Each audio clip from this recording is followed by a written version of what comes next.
I should have trusted my instincts the moment I stepped inside the house. Something felt off.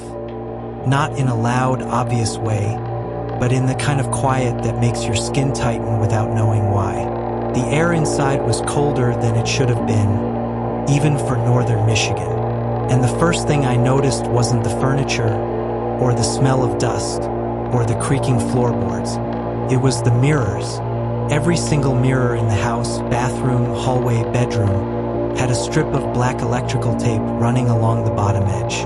Hastily placed, uneven, almost like someone applied them in the middle of the night. In a hurry, the landlord had given me a discount on the rent, offering no real explanation except that the house had been unoccupied for a few years. I took the deal. I shouldn't have. My first day was quiet. Too quiet. The house sat alone, surrounded by tall pines that blocked out most of the sunlight. From the kitchen window, the forest looked frozen.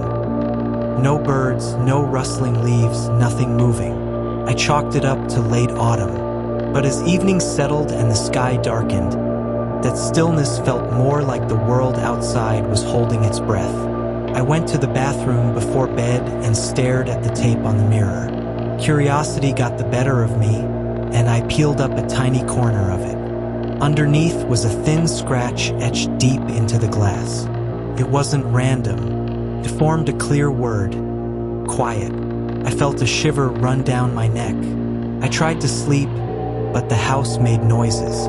Old wood settling noises, I told myself. Until 2:17 a.m., when I woke up suddenly, without knowing why.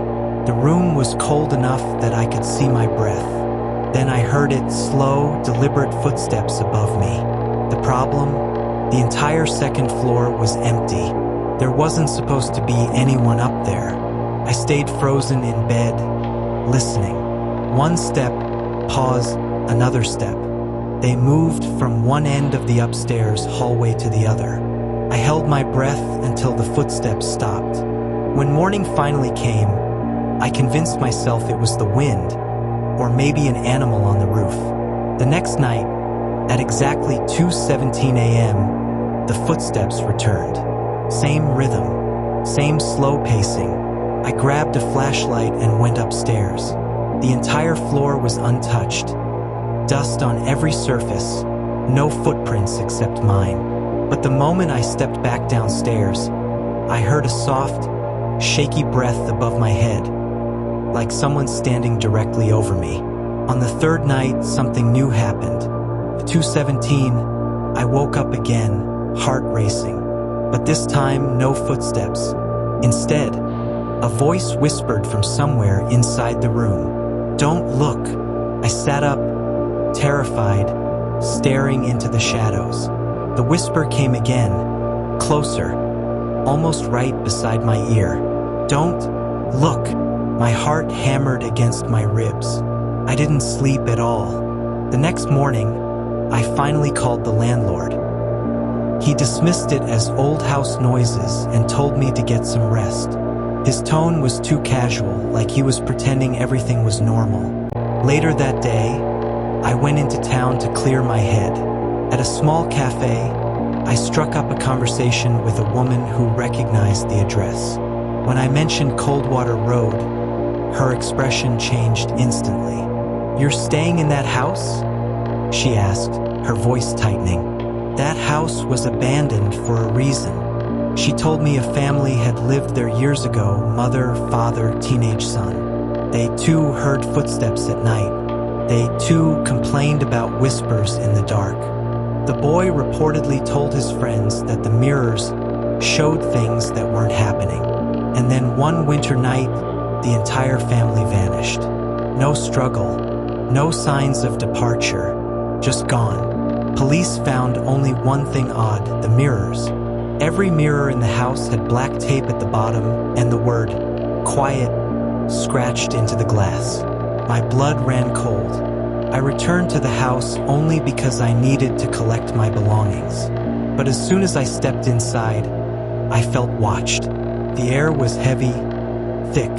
The forest outside seemed even more silent, like the world was waiting for something.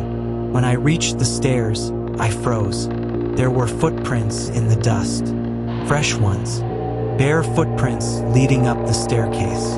I swallowed hard and followed them. The footprints stopped at the master bedroom door, which was barely open. Inside was the old dresser and, on the wall, a large mirror with black tape across the bottom. My flashlight flickered when I entered. I saw my reflection, and then something behind my reflection. A tall, thin figure stood just behind my shoulder, shadow-like, but too defined to be a trick of light. His head tilted slightly as if studying me. I spun around, nothing there. When I turned back, the figure was closer. His feet didn't touch the ground. The mirror whispered, "Don't look." My flashlight died completely. The room went black. I bolted down the stairs, out the front door, and into my car. I didn't stop driving until the house was miles behind me. I never went back. I didn't want my things. I didn't want answers. A month later, the landlord called from a new number. He asked me something I'll never forget. "Did you scratch something into the mirrors before you left?" I told him absolutely not. He sighed shakily. The police came by. The new tenant said there's a fresh word carved under the old one. Not just quiet anymore. My skin crawled. "What word?" I asked. There was a long pause. Then he said, "Stay," and the line went dead.